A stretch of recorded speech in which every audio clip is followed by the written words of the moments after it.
I think there's like a little bit of like a sexy Chinese woman stereotype.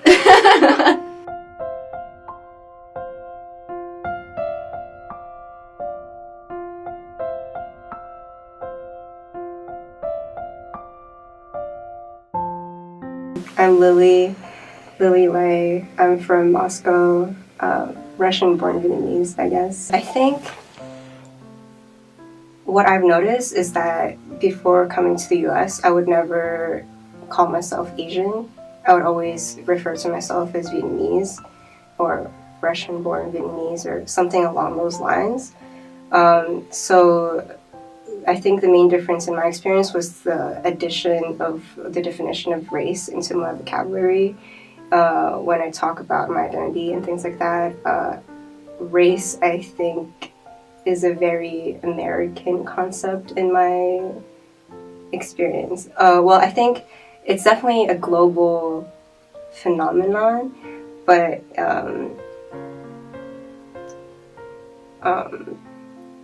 I feel it most intensely. I feel that I'm Asian most intensely when I'm in the US, and whenever I'm back in Moscow, I'm Vietnamese. There's like a different level, I think, of or a different system of discrimination. I'm Angela Zhao. I'm a fourth year history major doing Asian American history. Yeah, one stereotype that I think is like really common among Asian women is that we're like quiet and passive, and especially passive aggressive. And that's something that I think growing up I was taught to really try to push against and prove to people that I'm not this passive, quiet Asian person. And then throughout college, through the way that I've seen myself interact with friends and my roommates, I've realized that that just is who I am. Like I just am it's culturally like part of me that I don't like confrontation, that I tend to like try to get along with everybody, that I'm not aggressive or like loud. That's just who I am. And so it's not about like me trying to disprove stereotypes, but rather have people like appreciate those aspects of my personhood, like my characteristics that just are part of me. And so I felt for a long time that I had to disprove stereotypes, and in a way I've sort of just like realized that they just like kind of are part of who I am, and that's something that people need to accept, and if they don't, then like whatever, I don't have time to deal with those people, and they don't need to be in my life. I was in H Mart one day over spring break back at home, and I was just like sitting, like I was just standing in an aisle, and this man with this grocery cart, this old Chinese man with the grocery cart next to me is just like waiting for me to move, and he just keeps stomping his feet. And he like very, very passive aggressively.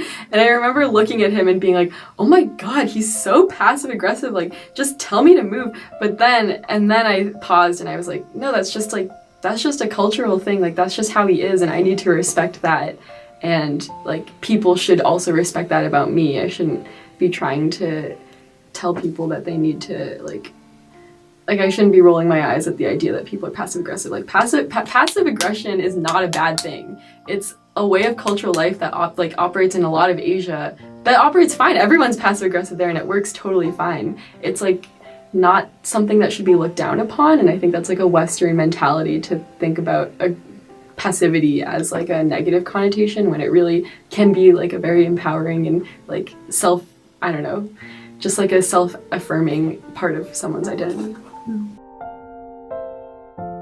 I'm Elise Matsuzaka. So my mom is from China, so I'm half Chinese. My dad grew up in Seattle, Washington, so he's basically like totally American. He doesn't really have any connection to the motherland.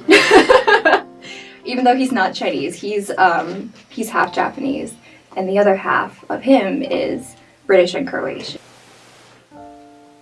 I think if you're born Asian American in America, you sort of have the challenge of creating some kind of identity with whatever Asian culture you were attached to, plus the American community that you live in. So there's a little bit of a, like, it gives you some work to do.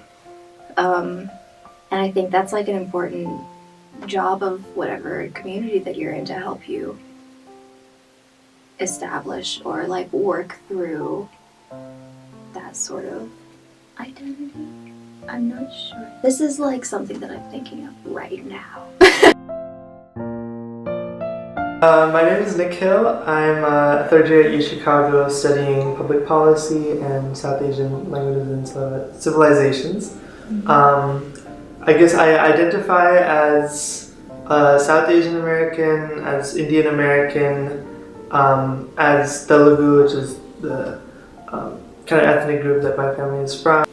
So I think the aspect of bringing faith into religion I think it definitely can ground your activism in ways that might avoid, I think for activists, like getting burned out or frustrated or just not seeing progress that you think is happening is just a very disheartening thing. And I think that's just true, not just for activism, but just in general. But I think having activism that is sort of grounded in or takes inspiration from faith traditions is just really powerful in the way that in many ways, it's just a reminder of even when things seem slow or frustrating, it's like, why am I doing this? What is my, where is this coming from? And I think for me, like as a progressive Hindu, something that gives me a lot of strength is just looking back at the history of Hinduism and that,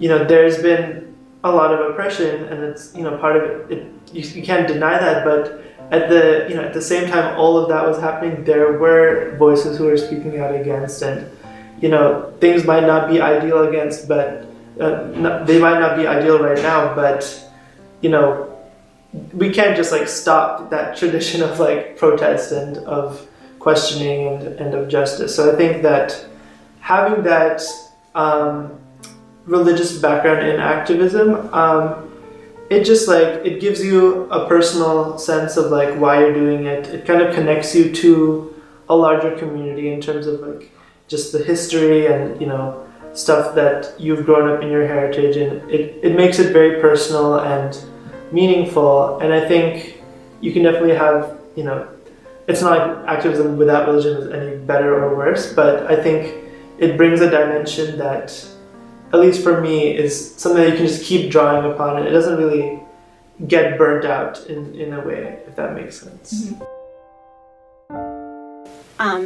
What's happening right now in this country is that people are experiencing what a lot of social scientists call xenophobia in a chromophobic incarnation. So it's not enough to not be what people deem to be dangerous in this country, but mere proximity to those ideas of terrorism and of extremism is enough to make you a target. So as we're seeing across the country, Indian Americans are being killed for having brown skin. We saw last year there was an Indian American in Kansas who was killed because someone thought he was an Arab or he was Iranian, and he was Indian, right? But it doesn't matter that there's all these nuances of diversity in our communities. Just being brown in this country is enough to make you a target. And I think to me that really speaks to the importance of not falling into this narrative of, oh no, we're not the people you're looking for, and really accepting like, no, it's not okay for you to feel this way towards